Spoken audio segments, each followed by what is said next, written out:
ඔයාලත් කීරි සම්බ වගා කරනවා නම් මෙන්න මේ වගේ වගා කරන්න. මේ පැරෂුට්වත් හිටවලාවත් නෙමෙයි. ට්‍රාන්ස්ප්ලාන්ට් කරලාවත් සීඩර් දාලවත් නෙමෙයි. මේ වපුරලා. BG 360 කීරි සම්බ. පේනවනේ.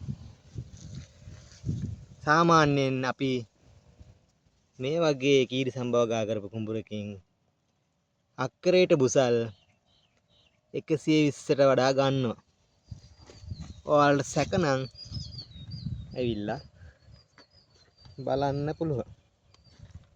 BG 360.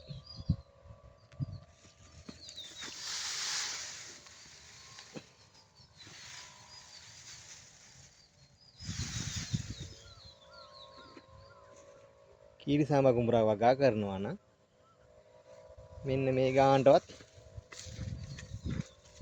වගා කරගන්න.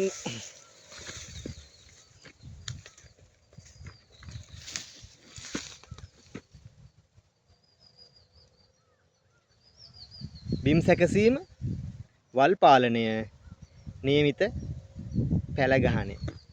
එතන අක්කරයක වගාවක් තියෙනවා. ඉතින් උපරිම අස්වැන්නක් අපි ලබා ගන්නවා.